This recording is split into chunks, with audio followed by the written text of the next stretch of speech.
Hello everyone. Praksha, Pavan, Bajpai, Dipan, Vita, Pavan, Rizwan, Sunirmal.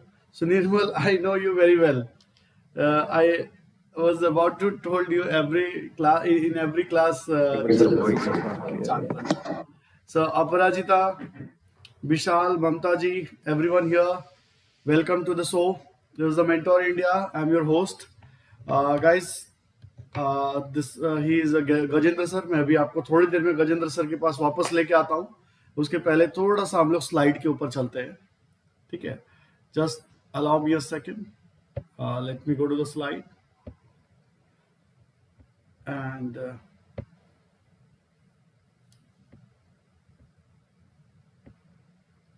okay.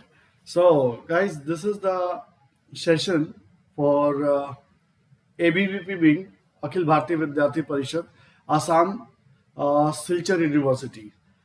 From there, the many students will join for this program because we have kept this program for them only. Guys, I am Anirudh Sinha.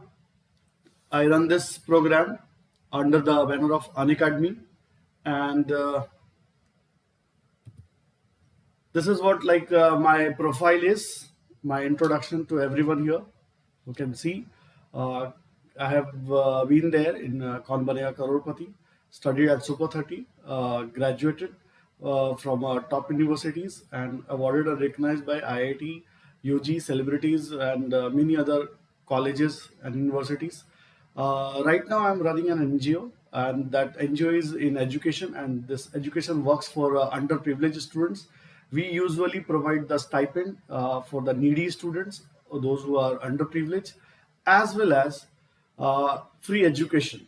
So till now we have given 2 crore stipend to the 12th or 10th students, providing online education too also in remote areas. Like we have association with the state government, with directly CMO involved, with Madhya Pradesh government, Chhattisgarh government, Jharkhand, Odisha, everywhere we have run this program, and many more students have qualified for JEE and PMT. Guys, I'm a top educator of Unacademy. You can see my profile there also. You can join me there. And my whatever the Unacademy is going through the different segments of the categories of different subjects. So you can choose this MIL 10. You will get the 10% off whatever the charges would be. So for this net and set also. This is all about the Gajendra sir, Dr. Gajendra sir, MSc, NET and PhD. You can see from here, qualified CSIR NET, Mathematics, PhD, Modern Algebra, teaching experience 15 year, research experience 10 year. और मुझे लगता है sir आपको बहुत अच्छे से guide कर सकते हैं, बता सकते हैं whatever we have chosen for the topic of today. Working as a director in Science College, you can watch his videos on mathematics, YouTube, and personally I know he is the top educator, as well as he is giving his experience to many students through YouTube, and that is absolutely free. But if you want to learn from him personally, then you have to join Unacademy, and sir will guide you there. He is our top faculty of the NET, and he will today only guide us for the NET and just set exams whichever you want, and for all the streams, science, commerce and arts. And the next is Gajendra sir's profile. You can see they are in NET category on Unacademy. And the next, let me start with the question and answer session. So guys, let's welcome Gajendra sir here. Gajendra sir. Hello. Good morning, all of you, and welcome to this session. And I know that this session will be really helpful for you. Thank you, sir. And start करते हैं क्योंकि काफी सारे students यहाँ wait कर रहे हैं. So let's. Yes sir. Gajendra sir, सबसे पहले तो बहुत बहुत धन्यवाद. Like you have joined us and you are giving your precious time for us. Thank you very much, sir. And sir, let's start with your journey first. Like how you have started, how was your academic career, कैसे कौन कर सकते हैं, ये सब थोड़ा please अपने बारे में बताइए.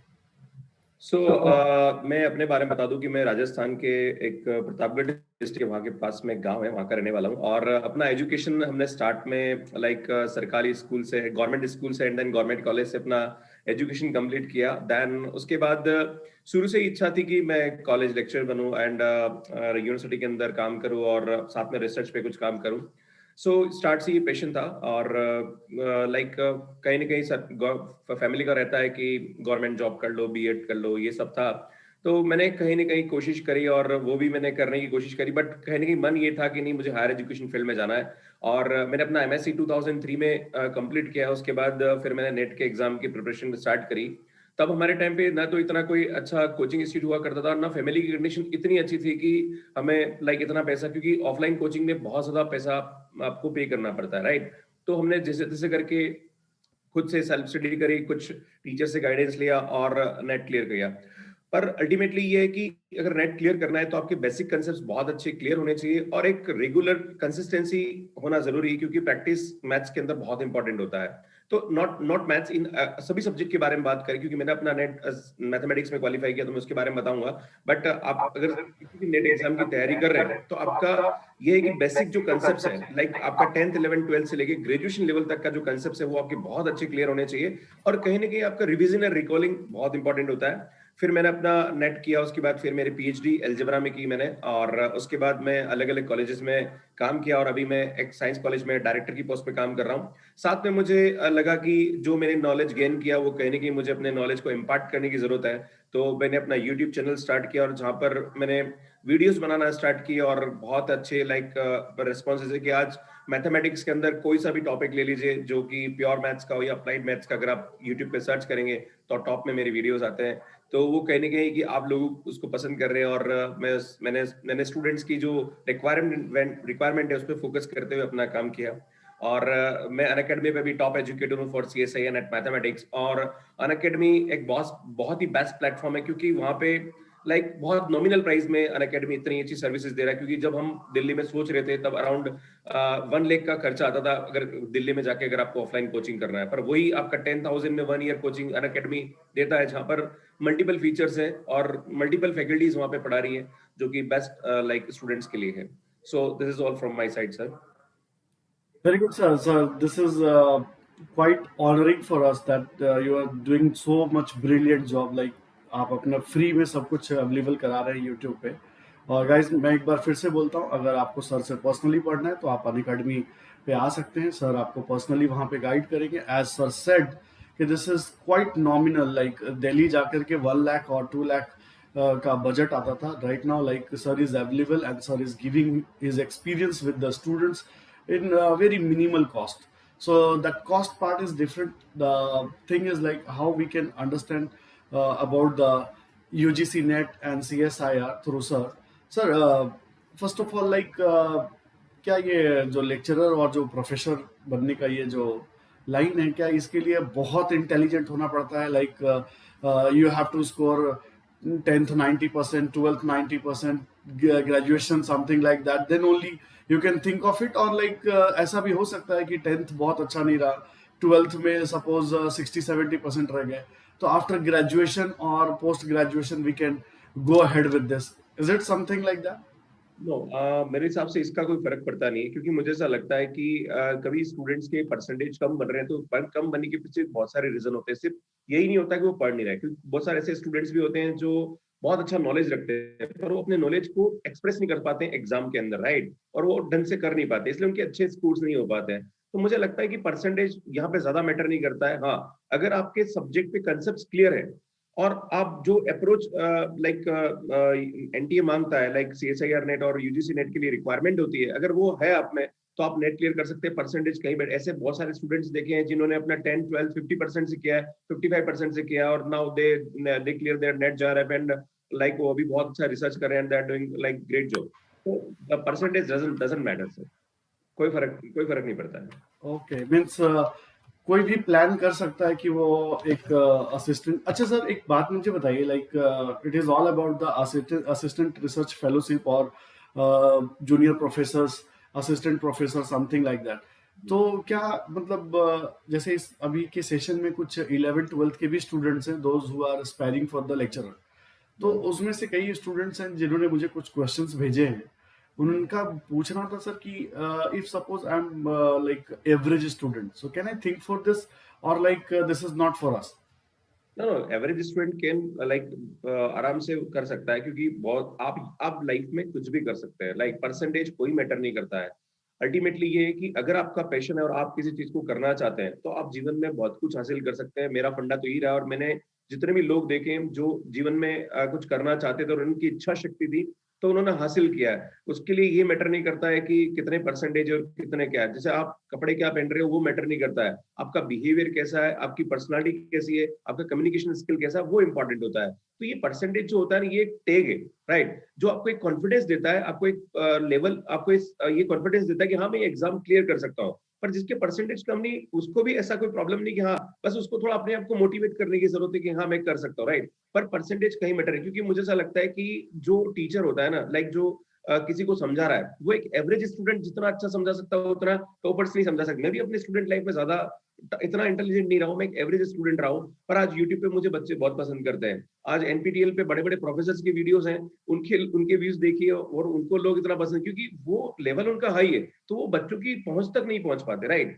तो अगर आप टीचर बनना चाहते हैं तो एवरेज होना आपके लिए बहुत अच्छी बात है कि आपको ये मालूम है कि आपको समझाना क्या, राइट, आपको क्या प्रॉब्लम आ रही है। अगर आपको जो प्रॉब्लम आ रही है आप बच्चों को बहुत अच्छी तरीके से एक्सप्लेन कर सकते हैं, right. So you can understand the problem of students, average student. और मैं कहना चाहता हूँ सर कि इंटेलिजेंट को तो हर कोई पास करा देता है। अगर आप एवरेज स्टूडेंट और बिलो एवरेज स्टूडेंट्स को अगर पास करा दो, then you are a really great teacher. Otherwise तो कोई फर्क नहीं पड़ता है, राइट। सो दिस बिल्कुल माय। सर, आपने बहुत बढ़िया बात बोली कि अगर आप एवरेज है, इंटेलिजेंट को तो कोई भी मतलब उनको तो एक्चुअली गाइडेंस की जरूरत नहीं है। अगर आप एवरेज स्टूडेंट्स को गोल पे पहुंचाते हैं, then being a teacher you are like आपने सोसाइटी के लिए कुछ किया, आपने स्टूडेंट्स कम्युनिटी के लिए कुछ किया, we can say. And sir, तो मतलब मैं ये बोलूँ सर कि अगर आपको लेक्चरशिप में जाना है तो क्या ये कोई पैरामीटर्स हैं through which the student can analyse कि या I am fit for lectureship और टीचिंग, ये करियर मुझे सूट करता है? उसके लिए क्या अंदर पैरामीटर्स होने चाहिए सेल्फ असेसमेंट के लिए कि बच्चों को ये लगे कि yes I can go with this, so that कि वो ब्लाइंडली इसमें जंप नहीं कर जाए। उनको कुछ पैरामीटर्स अपने अंदर में दिखाई दे कि ये these are the parameter which I belong, so I can pursue as per Gajendra sir said। so sir, क्या पैरामीटर्स बच्चे अपने अंदर एनालाइज करें कि उनको लगे कि ये परस्यू करना चाहिए? सर पैरामीटर्स में यहाँ पे ये रिक्वायरमेंट होती है कि अगर आप में पढ़ाने का, जैसे बहुत सारे लोग, मैं मुझे स्टूडेंट लाइफ से ही मतलब एक्सप्लेन करने की बड़ी आदत थी, है ना। मैं हमेशा मेरे आसपास में ऐसे स्टूडेंट्स को देखने, ऐसे फ्रेंड्स को देखता था जिनको बहुत कम समझ में आता था, राइट। और उनको मैं समझाया करता था, उनको मैं पढ़ाता था और मेरे कॉन्फिडेंस वहाँ पे काफी कुछ बूस्ट होता था। तो कुछ लोग ऐसे, कुछ स्टूडेंट ऐसे होते हैं जिनमें ये एप्टीट्यूड है कि हाँ, एटीट्यूड है कि हाँ मैं समझा सकता हूँ, मैं एक्सप्लेन कर सकता हूँ किसी चीज को और मैं बेटर तरीके से कर सकता हूँ, राइट। तो आप टीचिंग जॉब आपके लिए बेस्ट है, क्योंकि होता क्या है ना कि बहुत सारे स्टूडेंट्स आप पूछते हो तो बोले टीचिंग फील्ड में जाना है नहीं जाना। तो कुछ लोग तो टीचिंग के लिए बड़े पैशनेट होते हैं, कुछ ये नहीं यार मुझे टीचिंग नहीं जाना है, राइट। तो अगर जो स्टूडेंट टीचिंग में पैशनेट है कि हाँ मुझे इस फील्ड में जाना है, क्योंकि ये फील्ड ऐसा है जहाँ पर मतलब रेस्पेक्ट है, पीस है, जो टीचिंग फील्ड में जो सम्मान है और जो आज भी इंडिया में जो एजुकेशन के प्रति जो लोगों में रेस्पेक्ट है, राइट, वो कहीं नहीं मिलेगा, राइट। और वो अगर आपको मतलब लाइफ, और ये बहुत ही लाइक ऑनेस्ट काम है। यहाँ पे मैं कहना चाहता हूँ कि जो टीचर होता है ना, वो जीवन में कभी बूढ़ा नहीं होता है, क्योंकि वो हमेशा जवान ही रहता है, क्योंकि वो यंग जो यूथ है उससे कनेक्टेड रहता है, राइट। और हमारी सोच हमेशा कहीं ना कहीं डेवलप होती है और हम हमेशा लर्न करते रहते हैं, राइट। अगर आप में लर्निंग एप्टीट्यूड है, आप किसी चीज को बहुत अच्छी तरीके से एक्सप्लेन कर सकते हैं, तो मुझे लगता है कि आप टीचर बन सकते हैं और बहुत अच्छे टीचर बन सकते थैंक यू सर। सर, एक क्वेश्चन मैं यूट्यूब से ले रहा हूँ। एक स्टूडेंट है सुनीरमल दास, उनका हैं। क्वेश्चन ले रहा हूँ। NTA UGC NET public administration iconic course are available और not on academy platform? Paper 1 is prepared by can sit NTA UGC NET during MA first year. उनका कहना है कि क्या ये जो कोर्स है ये अवेलेबल है अन अकेडमी पे, और दूसरा क्या फर्स्ट ईयर एमए में हम ये एग्जाम दे सकते हैं? बिल्कुल, मैं ये कहना चाहूंगा सर कि जो स्टूडेंट्स अभी एमए या एमएससी प्रीवियस में हैं, तो उनको अपनी नेट की तैयारी प्रीवियस से ही स्टार्ट कर देनी चाहिए। जैसे कि मैं आपके सामने एक एग्जांपल देता हूँ, क्योंकि सर आप खुद भी लाइक K-12 कैटेगरी में है। और K-12 कैटेगरी के अंदर ये होता है कि सर जो भी स्टूडेंट अगर IIT JEE या नीट करना चाहता है तो 10 से अपनी प्रिपरेशन स्टार्ट कर देता है, राइट? 2 साल पहले से अपनी प्रिपरेशन स्टार्ट कर देता है। तो जब हम लाइक K-12 लेवल जो लाइक स्कूल लेवल पे बच्चा 2 साल पहले नीट और IIT JEE की तैयारी करना स्टार्ट कर देता है, तो क्यों ना जो बंदा नेट क्लियर करना चाहता है वो अपनी MSc प्रीवियस से स्टार्ट कर दे, क्योंकि जो MSc प्रीवियस का सिलेबस होता है और जो फाइनल का सिलेबस होता है अल्टीमेटली वही सिलेबस आपके नेट के अंदर पूछा जाता है। तो मैं तो कहना चाहूंगा कि आपको नेट की तैयारी प्रीवियस से ही स्टार्ट कर देनी चाहिए, और नेट का जो सिलेबस है वो कहीं ना कहीं आपके मास्टर्स के सिलेबस को मैप करता है। तो अगर आप प्रिपरेशन करेंगे तो आपके मास्टर्स की जो तैयारी है वो भी बहुत अच्छी हो जाएगी। और अनअकैडमी पे जो आइकॉनिक सब्सक्रिप्शन है बिल्कुल अवेलेबल है, आप आइकॉनिक सब्सक्रिप्शन ले सकते हैं। और आइकॉनिक सब्सक्रिप्शन के बहुत सारे बेनिफिट्स हैं, क्योंकि यहाँ पे अनअकैडमी ने जो डाउट सॉल्विंग के लिए अलग से हर स्टूडेंट्स के लिए लाइक इंडिविजुअली वहाँ पे प्रोवाइड किया जा रहा है, और लाइक कुछ डिफरेंट फीचर्स है जो प्लस से ज्यादा है। तो सर क्या iconic is better than plus और both are like interconnected? What is this? Sir it's depends on the requirement of the students. अगर बाय चांस कोई स्टूडेंट्स ऐसा है कि नहीं मेरे को प्लस की क्लासेस अच्छा है और उसका बजट इतना नहीं, राइट? क्योंकि अगर हम बात करें कि 1 ईयर का जो सब्सक्रिप्शन कॉस्ट है वो अराउंड 11,000 रुपीज है, अगर वही आप आइकॉनिक लेते हैं तो अराउंड 24-25,000 के आसपास हो जाता है, राइट? तो वो है कि आपका बजट कितना है, और अगर आपको ये लग रहा है कि प्लस की क्लासेस में आप सेटिस्फाई हैं और आपको, मुझे लगता है कि आइकॉनिक सब्सक्रिप्शन से पहले अगर आप प्लस सब्सक्रिप्शन लेते हैं, फिर आपको लगता है कि आपकी रिक्वायरमेंट बढ़ रही है, तो आप उसको कन्वर्ट कर सकते हैं iconic subscription, right? So there is a process कि आपको डिफरेंस अमाउंट देके you can convert your subscription. Iconic में क्या 1-to-1 क्लासेस होती हैं? नो, आइकॉनिक में 1-to-1 क्लास तो नहीं होती, पर जो आइकॉनिक स्टूडेंट्स होते हैं उनके लाइक ये होता है कि उनके जो डाउट्स होते हैं वो अलग से सॉल्व किए जाते हैं, और doubt clearing sessions different like classes होती है उनकी, राइट? तो वो होता है वहाँ पे, प्लस उनको अभी अनअकैडमी और भी लाइक नोट्स और सम प्रैक्टिस क्वेश्चंस एंड उसमें भी हम लोग काम करें तो वो भी हम देने वाले हैं। तो अभी उसके फीचर्स भी मैं आपको बताने वाला हूँ अपकमिंग PPTs के अंदर कि क्या क्या difference between the plus and iconic subscription. Great, sir. Sir, so let's start with this. तो सबसे पहले समझते हैं सर, क्योंकि इसमें कुछ स्टूडेंट जो है बहुत 11-12 से भी है, ग्रेजुएशन से भी है और मास्टर्स वाले हैं। ये प्रोग्राम हम लोग कर रहे हैं सर अखिल भारतीय विद्यार्थी परिषद आसाम सिलचर यूनिट के लिए।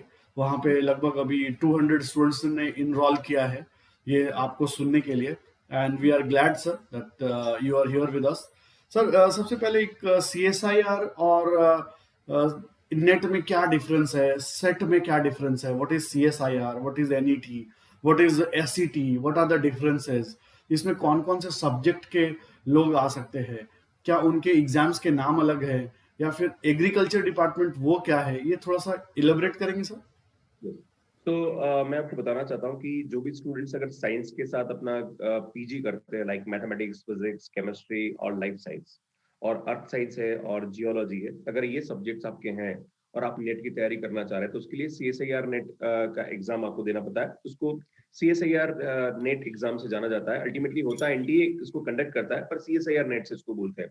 पर अगर आपके आर्ट्स के सब्जेक्ट है जैसे पब्लिक एड है, हिस्ट्री है, कंप्यूटर साइंस है, देन उसके बाद आपके हिंदी इंग्लिश लाइक जितने भी आर्ट्स के जो सब्जेक्ट्स होते हैं वो सब्जेक्ट के लिए जो एग्जाम होता है वो UGC नेट होता है, और उसको NTA UGC नेट बोलते हैं। तो there is a difference between the CSIR NET and UGC NET. तो CSIR NET for science students and UGC for the arts student, पर ultimately pattern almost like same ही होता है, क्योंकि अल्टीमेटली इसको NTA ही कंडक्ट करता है और दोनों का लाइक नेट एग्जाम ही होता है, और एलिजिबिलिटी भी ऑलमोस्ट सेम ही होती है। और अल्टीमेटली अगर आपको मिलता है तो यहाँ पे भी नेट JRF होता है, इधर भी net JRF, each and everything is okay, बस खाली एग्जाम की जो कराने वाली सिस्टम है वो डिफरेंट होती है यहाँ पे।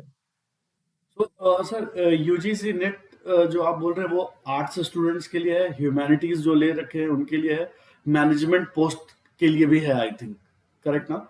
सो देयर आर, आई थिंक, जो मुझे आइडिया है कि 81 subjects covered by UGC NET, and Yes. this CISR net is for the science candidate, those who wanted for the research or junior fellowship, correct no sir? Okay. और sir ये agriculture के लिए क्या है?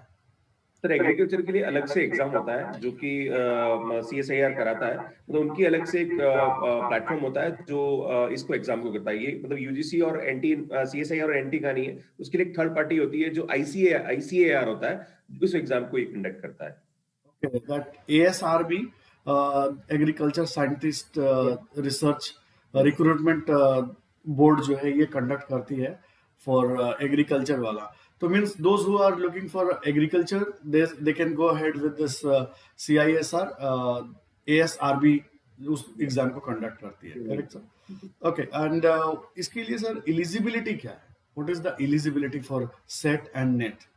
Sir set और net और like चाहे आप ह्यूमैनिटीज के स्टूडेंट हो, चाहे आप साइंस के स्टूडेंट हो, चाहे आप एग्रीकल्चर के स्टूडेंट हो, यहाँ पे एक ही like uniform education qualification requirement होती है, वो है 55% के साथ आपका पोस्ट ग्रेजुएशन होना चाहिए। अगर आपने एमएससी अपना 55% से कर रखा है, then you are eligible for this exam. अगर आप बीटेक है, इंजीनियरिंग स्टूडेंट है, या आपने फार्मेसी किया है, या आपने एमबीबीएस किया है, दैट टाइम आपको ग्रेजुएशन डिग्री के साथ आपका 55% होना चाहिए, that time you are eligible for that exam. और अगर आप कैटेगरी में लाइक SC ST OBC, तो वहां पे आपका 50% यहाँ पे एलिजिबिलिटी क्राइटेरिया होता है sir. And what about sir the like degree after, like once they will clear this exam and they completed their course, what kind of degree they got provided?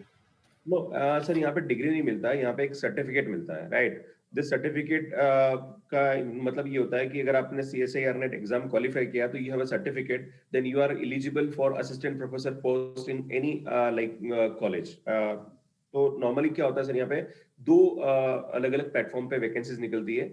One is जो state government निकालती है, and second one is universities निकालती है, right. अगर state government निकाल रही है तो वहां पे जो एलिजिबिलिटी क्राइटेरिया होता है, जैसे अभी राजस्थान में वैकेंसी निकली हुई है, वेस्ट बंगाल में निकली हुई है, तो असिस्टेंट प्रोफेसर के लिए, तो वहां पे ये है कि अगर आप नेट क्लियर है, then you are eligible for the post of assistant professor. But universities के अंदर क्या है कि आपने अगर नेट क्लियर कर रखा है तो आपका PhD होना जरूरी है।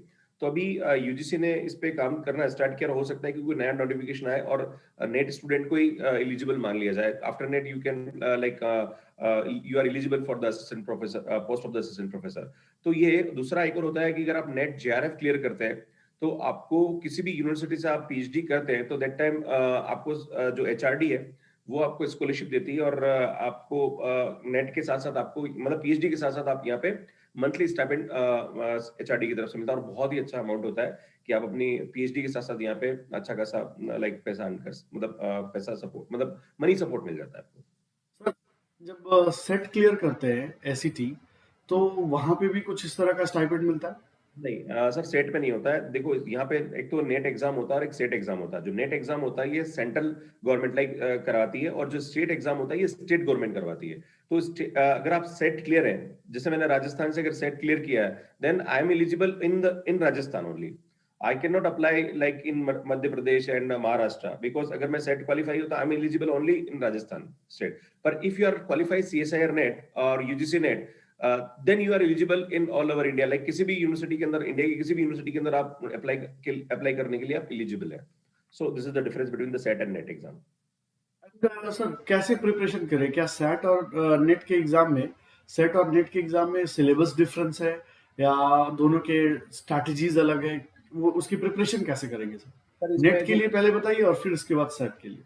सर नेट के अंदर जो सिलेबस होता है वो सब्जेक्ट का होता है, प्लस यहाँ पे जैसे अगर मैं बात करूँ CSIR में नेट की, तो इसमें एप्टीट्यूड होता है और सब्जेक्ट होता है, राइट। और अगर बात करें UGC नेट के बारे में, तो वहाँ पे एप्टीट्यूड के साथ साथ यहाँ पे जो टीचिंग पेडागोजी है, प्लस आपका जो अपना टीचिंग एप्टीट्यूड है, लाइक टीचिंग जो होता है उस पे भी ज्यादा क्वेश्चंस बन जाते हैं, कंप्यूटर पे क्वेश्चंस बन जाते हैं लाइक पार्ट 1 के अंदर, क्योंकि अब पार्ट A जो होता है 50 मार्क्स का होता है इन UGC नेट, और CSIR नेट में वही वही जो होता है वो 30 मार्क्स का होता है, राइट। और वहाँ खाली एप्टीट्यूड आता है और जनरल साइंस आता है। So this is difference between the UGC net and CSIR net. अब बात करेंगे स्टेट के लिए कि जो सेट एग्जाम होता है उसमें क्या होता है। तो सर सेट एग्जाम में क्या होता है कि स्टेट में हर एक स्टेट अपना अपना सिलेबस यहाँ पे डिसाइड करती है, पर जो सब्जेक्ट का सिलेबस होता है वो अल्टीमेटली नेट का ही सिलेबस होता है। सब्जेक्ट के सिलेबस में कोई डिफरेंस नहीं है, बट जो सिलेबस का जो बाकी जो पार्ट A का सिलेबस होता है उसमें थोड़ा सा वो चेंज करते हैं। कभी कभी रिसर्च एप्टीट्यूड ज्यादा पूछ लिया जाता है, कभी कभी टीचिंग एप्टीट्यूड ज्यादा पूछ लिया जाता है, जनरल एप्टीट्यूड, जनरल साइंस, ये इनमें थोड़ा बहुत वेरिएशन होता है। बाकी जो सब्जेक्ट होता है उसमें कोई डिफरेंस नहीं होता है, वो ऑलमोस्ट सभी का सेम होता है। And कितने आवर्स का एग्जाम रहता है सर ये? सर ये जो एग्जाम होता है ये 3 आवर्स का होता है, 3 घंटे का एग्जाम होता है, जहां पर आपको लाइक हर एक, अब होता है क्या कि UGC और CSIR नेट में, जैसे मैं बात करूं CSIR नेट के एग्जाम के बारे में, तो यहाँ पे आपको जो क्वेश्चंस होते हैं वो 60 क्वेश्चंस यहाँ पे सॉल्व करने होते हैं, और आपके पास यहाँ पे लाइक 180 मिनट्स होते हैं मतलब आपका 180 मिनट मिलते हैं आपको, 3 घंटे मिलते हैं, और लाइक एनटीए और सीएसआईआर दोनों में डिफरेंट है थोड़ा, बस पैटर्न वाइज मतलब क्वेश्चंस वाइज अलग अलग होता है कि, और सब्जेक्ट वाइज भी डिफर करता है कभी कभी, जैसे मैथमेटिक्स है तो वहाँ पे थोड़े अलग क्वेश्चंस, मार्किंग सिस्टम अलग होता है। अगर बात करें आर्ट्स का तो मतलब यूजीसी का, तो उसमें थोड़ा सा अलग होता है। बट हाँ, यहाँ पे जो टाइम की बात करें तो 3 घंटे होता है। और सर इस पीपीटी के अंदर भी आप थोड़ा सा स्क्रॉल कर लीजिए, जिसमें भी अपन एक्सप्लेन कर पाएंगे यहाँ पे कि इसके अंदर भी हम बता पाएंगे। और नीचे करो सर। हाँ, आप थोड़ा और आगे बढ़ा दीजिए इसको, क्योंकि ये तो अपना आर्ट्स के बारे में हो रहा है। ये अपना एलिजिबिलिटी के बारे में, एज लिमिट के बारे में, 28 ईयर यहाँ पे एज लिमिट होनी चाहिए for NTA, CSIR UGC net के लिए। और Okay. 5 ईयर यहाँ पे एससी एसटी ओबीसी और पीडब्ल्यूडी के लिए यहाँ पे अपने को मिलता है। Okay. Okay. तो And this one? This one is education qualification, जो मैंने आपको बताया सर, 55% के साथ आपका ग्रेजुएशन होना चाहिए, मतलब मास्टर्स होना चाहिए। अगर आप कैटेगरी में है तो देन 50% यहाँ पे होता है। तो ये भी अपन लाइक एजुकेशन क्वालिफिकेशन भी मैं बता चुका हूँ। Sir like after net exam जैसे आप क्लियर कर लेते हैं, उसमें कोई इंटरव्यू भी रहता है या फिर directly once you will clear written exam and that's it? नहीं, आपके एग्जाम से होता क्या है कि जैसे अगर आपने नेट एग्जाम क्लियर कर दिया, तो उसके बाद क्या होता है सर, आपको जैसे मान लीजिए कि जैसे आपने केट एग्जाम क्लियर किया, तो केट एग्जाम क्लियर करने के बाद आपको क्या करना होता है सर, आपको कॉलेजेस में अप्लाई करना होता है, राइट। सिमिलरली अगर आप नेट एग्जाम क्लियर है, फिर वैकेंसीज जहां पे निकलती है, जहां पे भी रिक्वायरमेंट है, लाइक असिस्टेंट प्रोफेसर की पोस्ट निकल रही, तो आपको वो वहां पे अप्लाई करना पड़ता है, और वहां शो करना पड़ता है कि that you are NET qualified. So उसके बाद फिर आपका इंटरव्यू प्रोसेस होता रही होता। तो ये सर्टिफिकेट है, दिस इज अ लाइसेंस। जैसे आपके पास अगर गाड़ी चला रहे हो, आपके पास लाइसेंस है, then you are eligible to drive this car, okay. Similarly if this is the licence कि you are eligible for the teaching in college, right. Like अगर इसमें लिखा है 55% जो है मिनिमम मार्क्स होने चाहिए, so just wanted to ask, like once the student cleared the net exam and he applied for somewhere and वहाँ पे अगर इंटरव्यू राउंड है या फिर उनका जो प्रोसेस ऑफ सिलेक्शन है, क्या 55% वाले स्टूडेंट सेलेक्ट हो जाते हैं या फिर they take from the top most, like ऊपर से वो लेते हैं और नीचे में एलिमिनेट कर देते हैं, ऐसा कुछ रहता है? मैं आपको पहले भी बता चुका हूँ कि परसेंटेज यहाँ मैटर नहीं करता है, यहाँ मैटर करता है नॉलेज, और आपका क्या नॉलेज है, राइट। जब भी इंटरव्यू होता है तो वहाँ इंटरव्यू में सब्जेक्ट के बारे में बात करी जाती है, आपके परसेंटेज को वहाँ पे बिल्कुल नहीं पूछा जाता है, राइट। और मैं आपको वही बता चुका हूँ कि जो टीचिंग फील्ड है, इसके अंदर जरूरी नहीं कि जो इंटेलिजेंट है वो बहुत अच्छा टीचर होगा। ऐसे लोग भी जिन्होंने बहुत अच्छे परसेंटेज बना रखे, पर वो टीचिंग उनकी उस लेवल की नहीं है जो लाइक एक एवरेज स्टूडेंट पढ़ा सकता है। तो यहाँ पे ऐसा कोई मैटर नहीं करता है कि आपकी परसेंटेज कम है तो आप, क्योंकि अगर ऐसा कुछ होता तो फिर यहाँ पे 55% क्वालिफिकेशन नहीं होती, यहाँ पे फिर 75% होती है, राइट, क्योंकि अगर परसेंटेज को मैटर करना होता है तो। और ये भी होता है सर कि जो इंटरव्यू पैनल है वो किस तरीके से आपसे बात कर रहा है और आप कितने कॉन्फिडेंस लेवल से आप आंसर दे रहे हैं, तो वो ज्यादा इंपॉर्टेंट है। क्योंकि अल्टीमेटली जब भी आप नेट क्वालिफाई हो जाएंगे, उसके बाद कहीं कॉलेज में इंटरव्यू देते हैं, तो वहां पे आपसे इंटरव्यू में आपसे लाइक पढ़वाया भी जाता है, आपका जीडी भी राउंड होता है, आपका कम्युनिकेशन वाला भी कंसेप्ट होते हैं कि आपसे बात करी जाती है तो आपका कम्युनिकेशन किस लेवल का है, तो वो सब चीजें देखी जाती है। तो interview is like very important, और उसमें आपका परसेंटेज कहीं मैटर नहीं करता है। ओके, दैट्स ग्रेट सर, ये बहुत अच्छा है। सर और नीचे करो।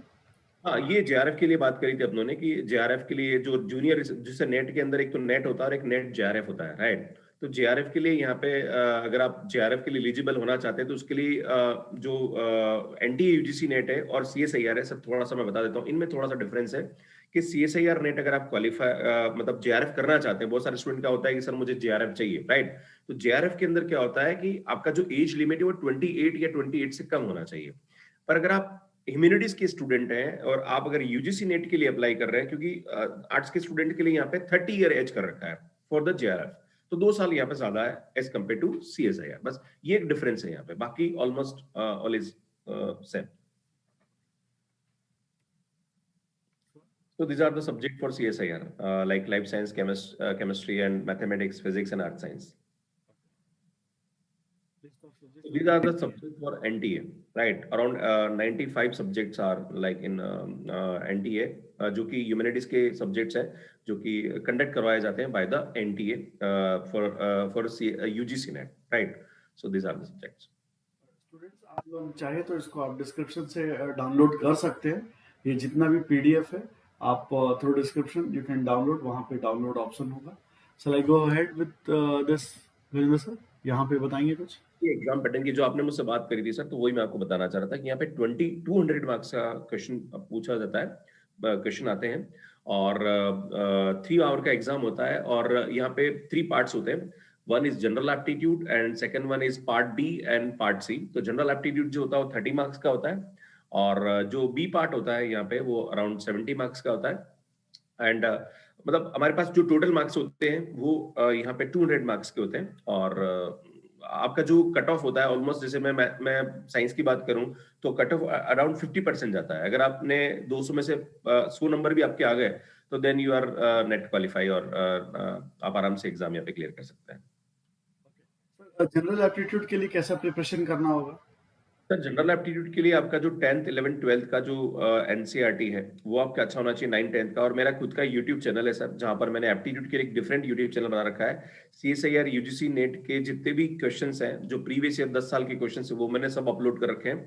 तो आप वहां पे जाके एक आइडिया ले सकते हैं कि आपको कैसे यहाँ पे एप्टीट्यूड के क्वेश्चंस पूछे जाते हैं, वो आप देख सकते हैं. बाकी 10th 11th 12th बेसिक्स पे ज्यादा एप्टीट्यूड के क्वेश्चंस आते हैं. नेक्स्ट स्लाइड ले लो जी. तो This दिस is इज हाँ the same thing. ये हमारे पास एनटीए का रहता है कि एनटीए में जो हमारे पास एग्जाम होता है उसका पैटर्न है यहाँ पे. तो यहाँ पे हमारे पास वो अगेन 3 आवर का एग्जाम होता है और यहाँ पे हमारे पास वही सेशन जो होते हैं वो अराउंड 1 आवर का मतलब यहाँ पे पेपर फर्स्ट और पेपर सेकंड होता है. और पेपर फर्स्ट और पेपर सेकंड में हमारे पास जो क्वेश्चंस होते हैं वो 50 मार्क्स और 50 क्वेश्चंस होते हैं 2 मार्क्स के एंड 100 क्वेश्चन होते हैं. यहाँ पे टोटल हमारे पास जो 2 मार्क्स के होते हैं और 200 का हमारे पास यहाँ पे टोटल पेपर होता है फॉर सब्जेक्ट का. और 100 मार्क्स का टोटल हमारे पास यहाँ पे 300 मार्क्स का क्वेश्चन पूछे जाते हैं. और अल्टीमेटली यहाँ पे भी बस एक बात ध्यान देने की जरूरत है कि जो सीएसआईआर होता है वहां पे नेगेटिव मार्किंग होती है, पर एनटीए यूजीसी में नेगेटिव मार्किंग नहीं होती है. और ऑलमोस्ट यहाँ पे 50% अगर आपका स्कोर होता है then you are like NET qualify, आप कर सकते हैं आराम से. सर एक क्वेश्चन ले रहा हूँ यूट्यूब से. संजीता अख्तर मेहंदी जी. इन्होंने पूछा सर, नेट के लिए क्या सब्जेक्ट चूज करना पड़ता है during doing MSc in physics? नहीं, अगर आप सब्जेक्ट चूज करने की जरूरत नहीं. अगर आप फिजिक्स में है तो आपको फिजिक्स का ही चूज करना है, आपको दूसरा सब्जेक्ट चूज करने की जरूरत ही नहीं है. अगर आपने एमएससी फिजिक्स के साथ करी है तो देन आपको फिजिकल साइंस जो है उसमें आपको एग्जाम देना पड़ेगा. तो उसमें मुझे लगता है नहीं सब्जेक्ट चूज करने की जरूरत है. एक और स्टूडेंट ने क्वेश्चन पूछा है सर, सुनीरमल दास ने, after PhD can I go to PSU? नहीं, आप देखो पीएसयूज में अगर बाई चांस कोई रिसर्च के लिए वैकेंसी निकल रही है, क्योंकि बहुत सारी जो पीएसयूज होती है वो रिसर्च के लिए वैकेंसीज निकालती है. और खासकर ये जो केमिस्ट्री वाले जो स्टूडेंट्स होते हैं उनकी ज्यादा रिक्वायरमेंट होती है for the quality control and like अलग अलग सब्जेक्ट में केमिकल में रिसर्च के लिए उनको रिक्वायरमेंट होती है. तो that time you can apply for the PSUs. पर वो आपको हर एक पीएसयूज का अपना देखना पड़ेगा कि वहां पे उनकी क्या रिक्वायरमेंट है एंड आप you are eligible for this post और नॉट, राइट. बट पीएचडी का कहीं मतलब ये उससे पीएसयूज में नहीं होता है, क्योंकि पीएचडी की अपनी एक रिक्वायरमेंट होती है कि उनको किस डोमेन में रिसर्च के लोग जरूरत है और आपने अपना रिसर्च किस फील्ड में कर रखा है, राइट. सो ये बहुत मैटर करता है. अगर आपका रिसर्च किसी और फील्ड का एंड देन वहां पे इनको रिक्वायरमेंट अलग है तो that time you are not eligible for that. Student है सर, उनका क्वेश्चन है, पवन ग्वाला. सर हम B vocational, bachelor of B vocational करके यूजीसी का एग्जाम दे सकते हैं क्या? आई थिंक वोकेशनल वाला सब्जेक्ट के बारे में मुझे आइडिया नहीं है, क्योंकि जो 95 सब्जेक्ट है उसमें वोकेशनल सब्जेक्ट है कि नहीं है वो सर देखना पड़ेगा. तो वो अपन लिस्ट में उनको बोलेंगे कि आप पीपीटी डाउनलोड करके वहां पे देख लीजिए कि वोकेशनल वाला सब्जेक्ट है कि नहीं. Because I am not like sure कि वो वाले सब्जेक्ट में देखना पड़ेगा कि वोकेशनल सब्जेक्ट में नेट होता है या नहीं होता है. तो पवन जी आप एक बार लिस्ट देख लीजिएगा and then you can go ahead with this. There is a vocational courses available और not? Sir, after NET, JRF, we get assistant professor job, right? Yes. Yes, बिल्कुल सही. Sir, next slide ले लें. हाँ. 2020 subject list learner. यहाँ पे vocational subject मुझे कहीं नजर नहीं आ रहा है sir. I think there is no vocational subject. No vocational subject. नहीं है इसके अंदर. ये कैंडिडेट सर, कितने कैंडिडेट इसमें, तो सबसे ज्यादा जो है वो कॉमर्स में एग्जाम देते हैं. अराउंड 1,27,000 ने एग्जाम दिया के लिए रजिस्ट्रेशन किया था और 1,04,000 ने यहाँ पे एग्जाम दिया. हाईएस्ट कॉमर्स में होता है, फिर इंग्लिश, हिस्ट्री, हिंदी इस टाइप से है. तो ये सब्जेक्ट वाइज यहाँ पे दे रखा है कितने लोग एग्जाम अपेयर करते हैं. टोटल यहाँ पे जो एनटीए है वो 9,22,000 लोगों ने रजिस्ट्रेशन किया था और 7 लाख यहाँ पे अपियर हुए थे for NTA UGC net, that is for humanities. And Next slide. This is for CSIR कि CSIR नेट में कितने लोगों ने यहाँ पे एग्जाम दिया है।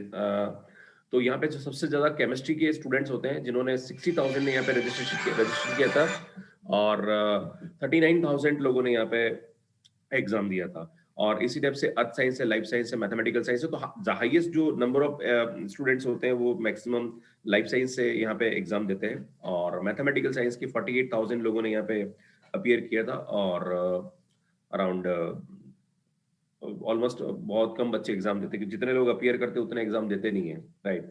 तो 31,000 ने यहाँ पे एग्जाम दिया। तो ऑलमोस्ट यहाँ पे नंबर ऑफ कैंडिडेट के बारे में बता रखा है, कितने कितने लोगों ने यहाँ पे एग्जाम दिया। राजेंद्र वर्मा, आपको लिस्ट जो है ना after the session you can download, तो आपको वहां से मिल जाएगा कि कितने सारे सब्जेक्ट्स आप चूज कर सकते हैं। सर एक क्वेश्चन है स्वप्नयन चौधरी जी का, can CSIR net provide any job other than teaching?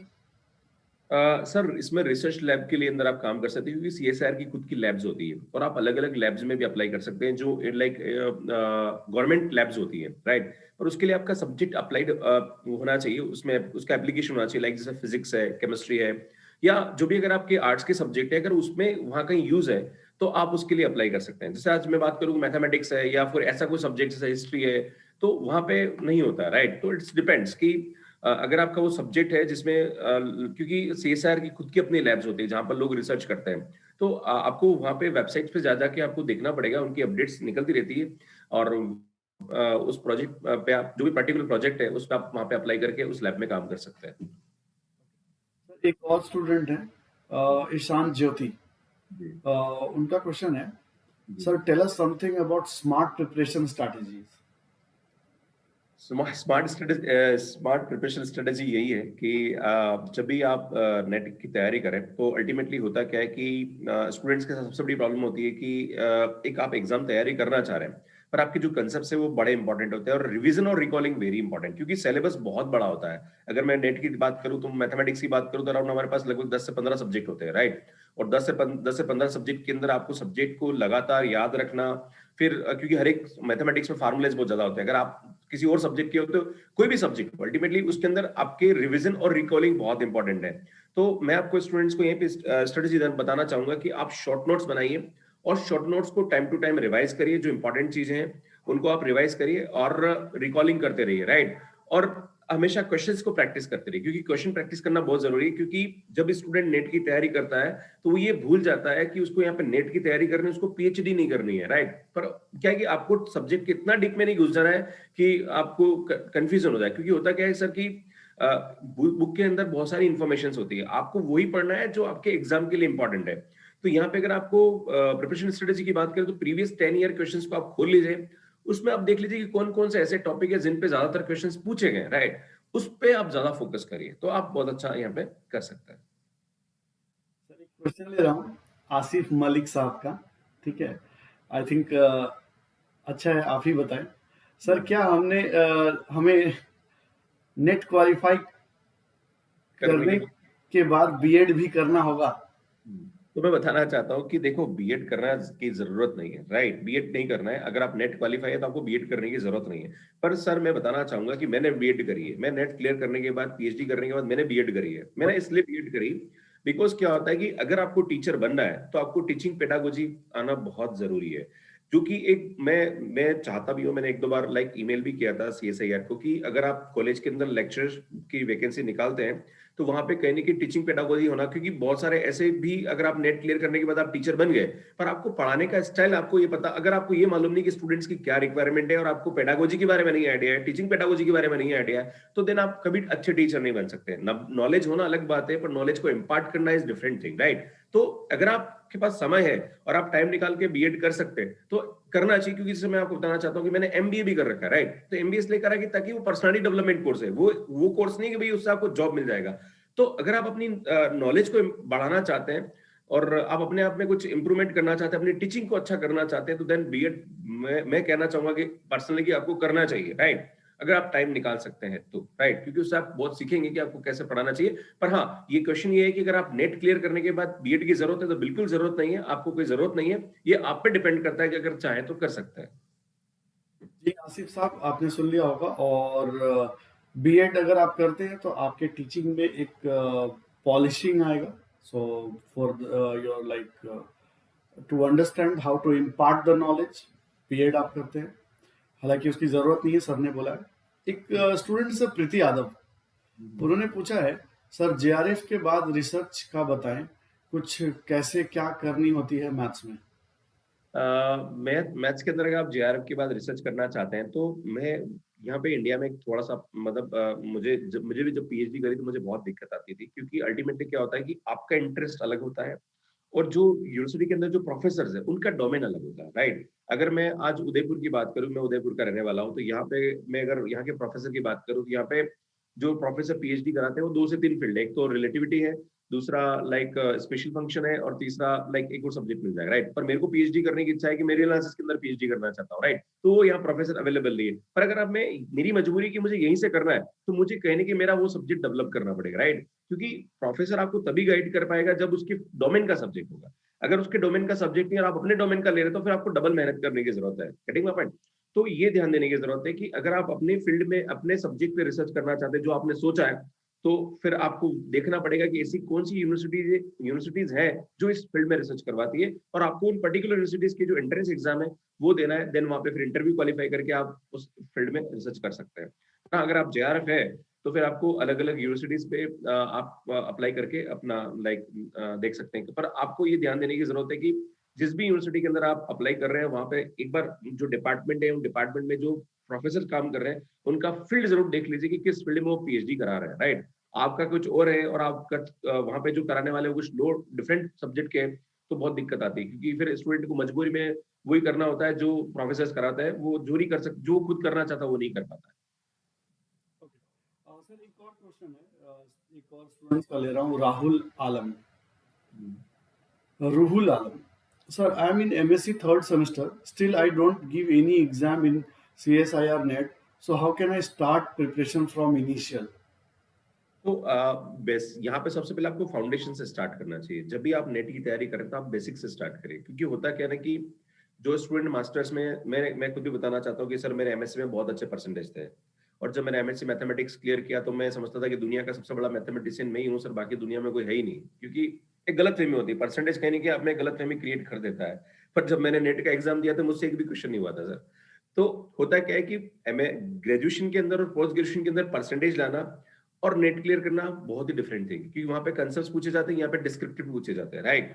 तो जब वही डिस्क्रिप्टिव क्वेश्चन को आपको सॉल्व करके ऑप्शंस में आंसर देना होता है, तो आपकी जो ट्रिक्स है लाइक क्वेश्चन को कैसे इजीली आप सॉल्व कर सकते हैं। जिसमें मैं खुद भी अनअकैडमी पे आज टॉप एजुकेटर हूं, तो मैं बच्चों को पढ़ाता हूं। मेरा जो टीचिंग एप्टीट्यूड ये होता है कि कैसे मैं स्टूडेंट्स को छोटे से छोटे और ट्रिक बेस्ड यहाँ पे अपने क्वेश्चंस को बता पाऊं। मेरी खुद की भी सर बुक है अमेजोन पे, जहां पर मैंने सीएसआईआर नेट के लिए बुक लिखी, और मेरी बुक सर आप देखेंगे अभी जो उससे पहले जो मार्केट में बुक्स आती थी वो बहुत बड़ी बड़ी बुक्स आती थी, और सर मेरी बुक बहुत छोटी, इतनी सी छोटी बुक, और बच्चे इतनी पसंद कर रहे हैं कि अभी मैं बेस्ट सेलर के अंदर हूँ। हमें अगर आप सीएसआर नेट अमेजोन पे लिखेंगे सबसे टॉप पे मेरी बुक दिखेगी आपको, और अभी अराउंड हमारी 15,000 कॉपीज बिक चुकी है पिछले 3 महीने में।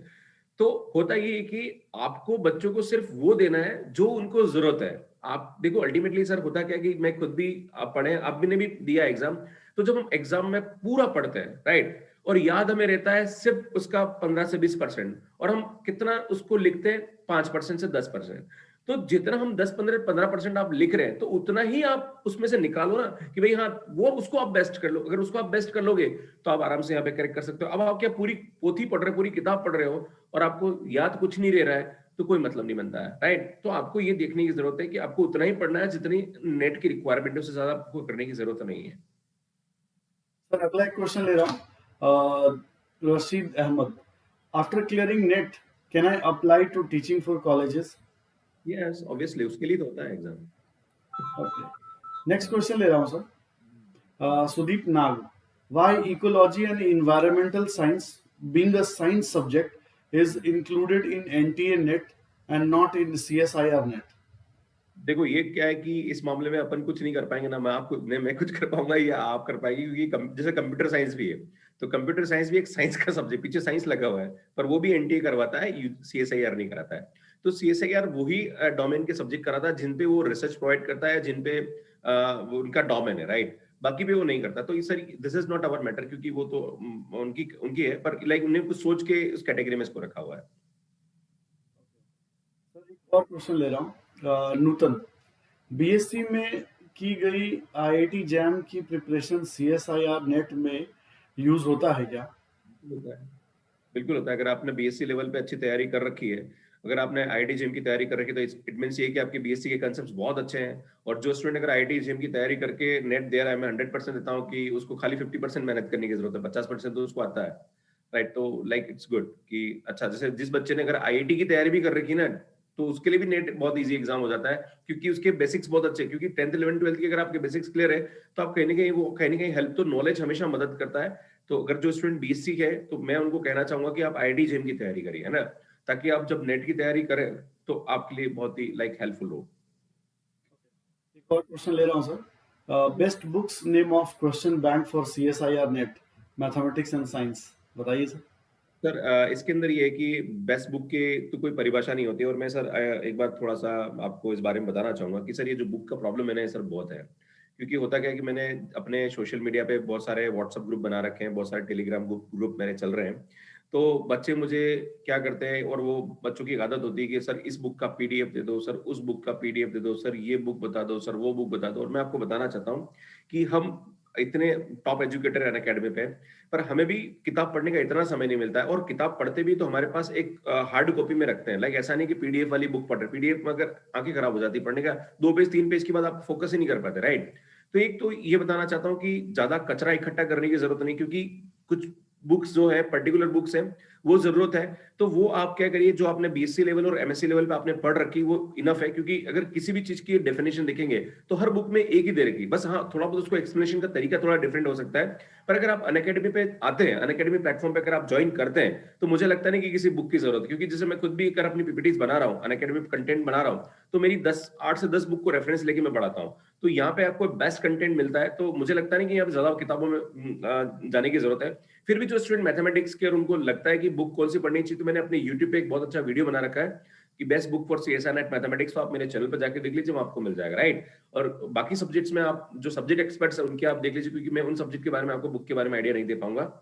और जो भी स्टूडेंट मैथमेटिक्स के हैं, अगर आपको सिर्फ एक बुक चाहिए तो अमेजोन पे जाइए, मेरी बुक सीएसआर नेट पे लिखी हुई है, बस एक बुक में दुनिया की सब चीजें मिल जाएगी आपको वहां पे। सर नेक्स्ट क्वेश्चन है, अर्थ साइंस का कोर्स अनअकैडमी में अवेलेबल है फॉर सीएसआईआर नेट? नहीं, अभी नहीं है, अभी नहीं है, but now they are trying for that. देख लेते हैं दीपांकर का। अभी जो मैंने क्वेश्चन लिया था वो नांग रोशनी का था, अभी दीपांकर का क्वेश्चन ले रहा हूँ। Sir for UGC net paper, first paper second paper के लिए कितना मार्क्स स्कोर करना इसेंशियल है, बीइंग अ जनरल कैटेगरी और ईडब्ल्यूएस कैटेगरी कैंडिडेट? सब्जेक्ट क्या है? मतलब सब्जेक्ट क्या है इनका, मतलब किस सब्जेक्ट? सब्जेक्ट तो ऐसा कुछ नहीं लिखा है उन्होंने। सर बिना सब्जेक्ट के अपन नहीं बता पाएंगे, हर एक सब्जेक्ट का अपना एक आप वेट। मेरे ख्याल से मैथमेटिक्स पे बता दीजिए सर। सर मैथमेटिक्स के अंदर अगर बात करें हम, तो अगर आप सीएसआर नेट क्लियर कर रहे हैं, तो यहाँ पे पार्ट एप्टीट्यूड और सब्जेक्ट का कोई अलग अलग नहीं होता, यहाँ ओवरऑल कट ऑफ होता है। और ओवरऑल कट ऑफ अगर आपका 100 के आसपास आ रहा है, अगर 95 से 100 के बीच में है, या 105 के बीच में, तो आप नेट क्वालिफाई कर सकते हैं। और अगर आप 100 से 110 है, मतलब 110 के लगभग आपके नंबर आ रहे हैं, देन आप जेआरएफ क्लियर कर सकते हैं। तो और ईडब्ल्यूएस का अराउंड मुझे ऐसा लगता है कि अभी थोड़ा सा जो कट ऑफ है वो 85 90 के आसपास रहता है। तो ये क्या है कि सर वेरी करता रहता है, हर साल कट ऑफ थोड़ा सा चेंज होता रहता है, पर ऑलमोस्ट इसके आसपास रहता है। सर एक क्वेश्चन है, अमृतानंद नायक। हम्म। Sir, myself Nayak Amritanand, research scholar, visual art department from Assam University. Sir, can you kindly suggest regarding NTA paper 2, visual art painting classes and reference book of your Unacademy?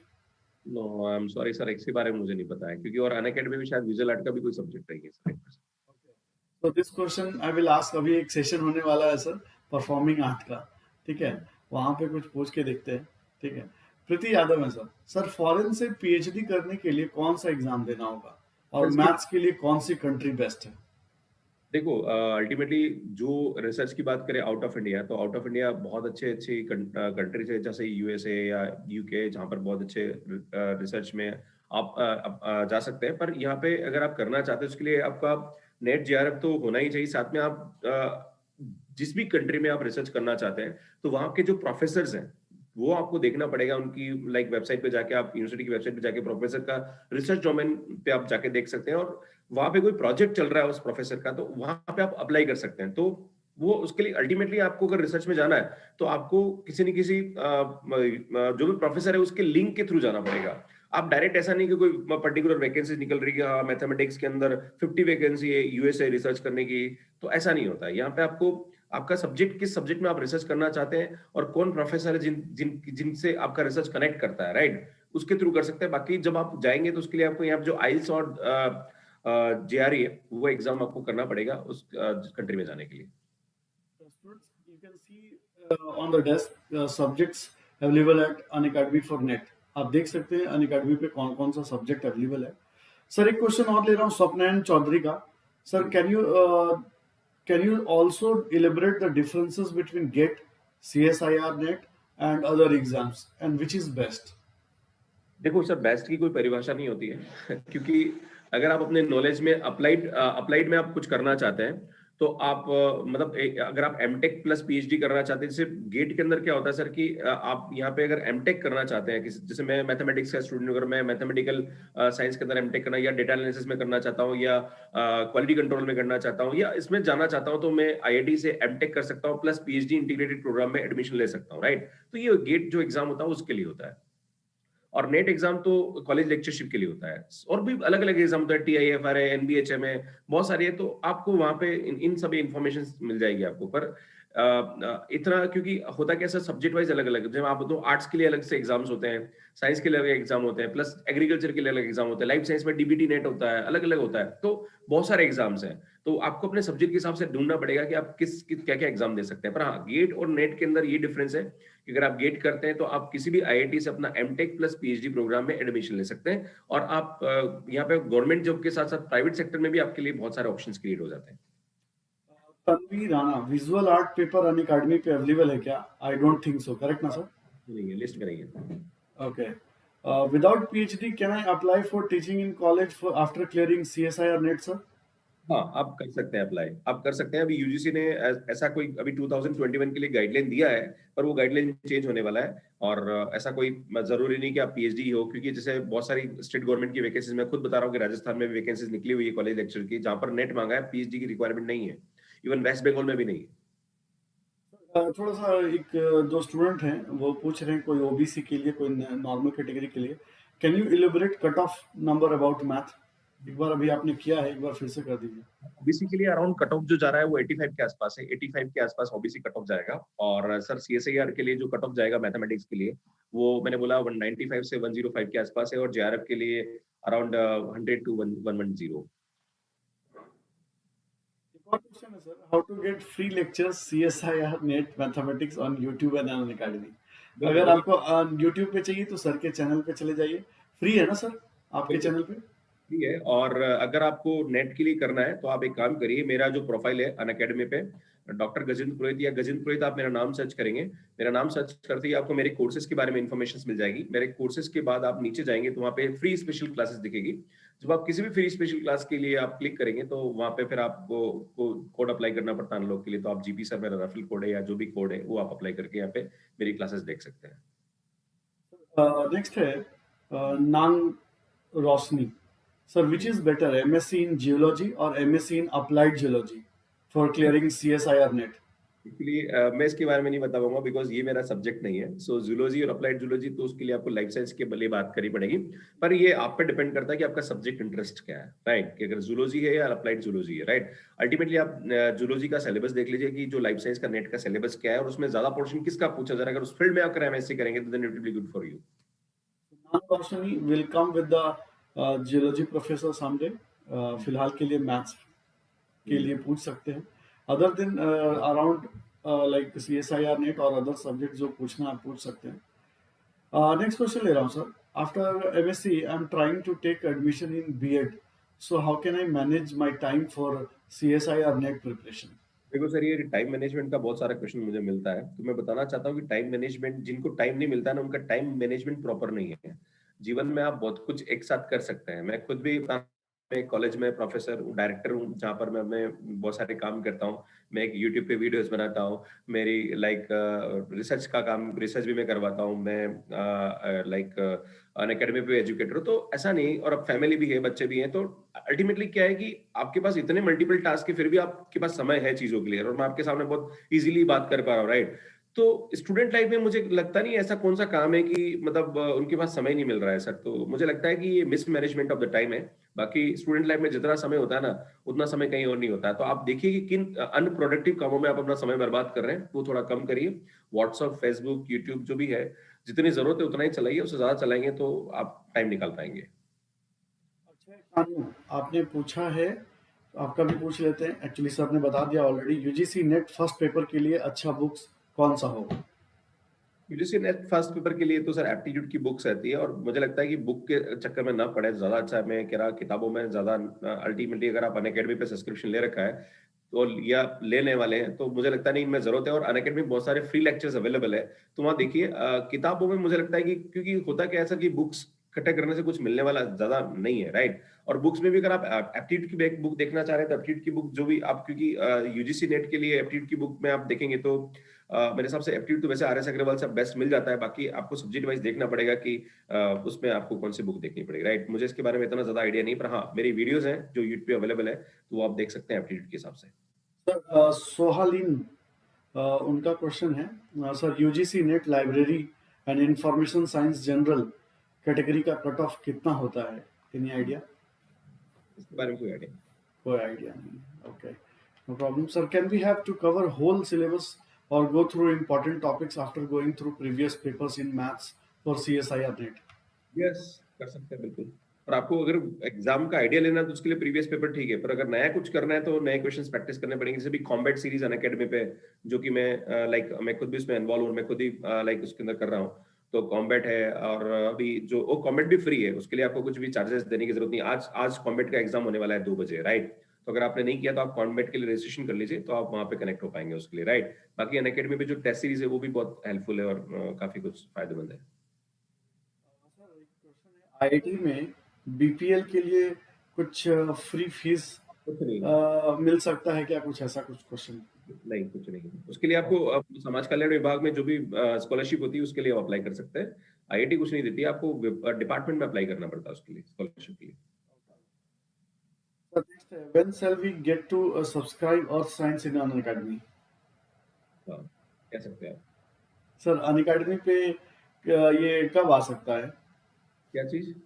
When shall we get to subscribe earth science है क्या अन academy पे? अभी नहीं है sir, अभी time नहीं आया है। मैंने बोला सर, सामने लिस्ट है, इसके अंदर आप देख लीजिए। अर्थ साइंस नहीं है ना, 4 सब्जेक्ट ही है, 5वां सब्जेक्ट नहीं है, राइट?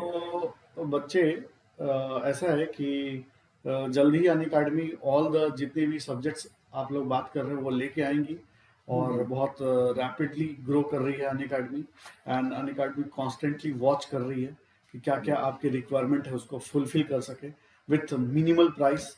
तो आपके जो मैसेजेस है ऊपर मैं फॉरवर्ड कर दूंगा, और मोस्ट प्रोबेबली आपके इंटरेस्ट को देख के अन अकेडमी जरूर लेके आएगी। नेक्स्ट है sir, arts stream has an eligibility of JRF extension up to 30 years unlike science stream, is it? Sir arts So history. arts stream has an eligibility of JRX extension up to 30 years unlike science stream. Yes, JRF के लिए science में जो है वो 28 है, और UGC में जो है वो 30 है। तो मुझे लगता नहीं ऐसा कुछ प्लान है। तो हर एक अपना, दोनों बॉडीज अलग अलग है, दोनों के अपना एक है, उसके हिसाब से इन्होंने डिसाइड कर रखा था। अभी ऐसा कुछ नहीं है। ईशान ज्योति का एक क्वेश्चन है सर, बहुत टेक्निकल क्वेश्चन है। देखिए sir, one more question is there, any plan like we are going to touch this much questions from part C and this much from part B and A, so to tackle with negatives? Sir इसका मतलब ये देखो, अगर आप part सी की practice करना चाह रहे हैं, या पार्ट बी या पार्ट ए करना चाह रहे हैं, तो उसके लिए आपको क्वेश्चंस प्रैक्टिस करनी पड़ेगी। और अनअकैडमी पे बहुत सारी फ्री टेस्ट सीरीज अवेलेबल है। मैं कहना चाहता हूँ कि फ्री टेस्ट सीरीज, आपको कुछ पैसा खर्च करने की जरूरत नहीं। जैसे आज कॉम्बैट हो रहा है, कॉम्बैट इज टोटली फ्री, और यहाँ पे पार्ट सी और पार्ट बी के क्वेश्चंस हैं।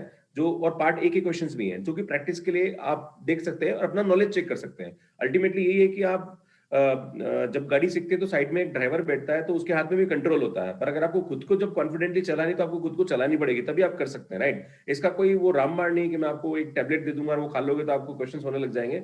अल्टीमेटली प्रैक्टिस करनी पड़ेगी। जितनी ज्यादा आप क्वेश्चंस लगाओगे उतना आपको कॉन्फिडेंस आएगा और उतना आप इजीली वहां पे क्वेश्चंस को कर सकते हैं। अमरजीत का क्वेश्चन है सर, एप्टीट्यूड टेस्ट में 11th और 12th जो क्लास है उसके लिए जो क्वेश्चन का लेवल रहता है वो किस स्टैंडर्ड का रहता है? हाँ सर, एप्टीट्यूड में 11th 12th जाके जो एनसीईआरटी लेवल? नहीं, एनसीईआरटी लेवल ही होता है एक्चुअली। 11 12 नहीं आता, 9 10 आता है। जो भी मैक्सिमम जो एप्टीट्यूड लेवल होता है वो 9 10 का होता है। 11 12 की तो बहुत सिंपल सी चीजें पूछी जाती है, राइट। पर यहाँ पे 9 10 का जो अगर जो स्टूडेंट सीएसआई और नेट की तैयारी कर रहा है, अगर उसको 9 10 लेवल की मैथमेटिक्स नहीं आती है तो कहीं ना कहीं दिखने की बात है, राइट। तो 9 10 का इसलिए पूछा जाता है कि एक एप्टीट्यूड भी चेक किया कि हाँ बंदे का कितना बेसिक्स क्लियर है। नेक्स्ट है दीपान्विता जाना। सर, कोई फर्स्ट ईयर स्टूडेंट ने नेट क्लियर कर लिया हो तो उनका ये नेट कितने दिन तक वैलिड रहता है? जिंदगी भर वैलिड रहता है, जब तक है जान तब तक। ईडब्ल्यूएस कैटेगरी के लिए कोई 10% रिलैक्सेशन है ऑन फीस? हाँ, आप मैं कोड यूज करिए, उसमें मिल जाएगा आपको, ईवीएस का ही मान लीजिए उसको। So I think we have taken almost all the questions.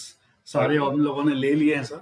And थोड़ा अनअकैडमी के बारे में फिर से बता दीजिए सर। अनअकैडमी पे कुल मिला के अगर आप कोई भी कोर्स ज्वाइन करना चाह रहे हैं तो अनअकैडमी के जो बेनिफिट्स हैं वो ये है कि आप जो भी क्लासेस यहाँ पे अटेंड करते हैं तो वो लाइव होती है। अगर आप किसी वजह से लाइव नहीं कर पाते तो आप यहाँ पे रिकॉर्डेड देख सकते हैं। टेस्ट सीरीज है, क्विजेज है, डाउट क्लियरिंग सेशंस है और बहुत सारे एजुकेटर्स है। एक सब्जेक्ट में लगभग 8 से 10 एजुकेटर्स पढ़ाते हैं। अगर आप किसी पर्टिकुलर सब्जेक्ट में किसी एक एजुकेटर से आप सेटिस्फाई नहीं है, ढंग से नहीं समझ पा रहा, तो आप दूसरे एजुकेटर की क्लास अटेंड कर सकते हैं।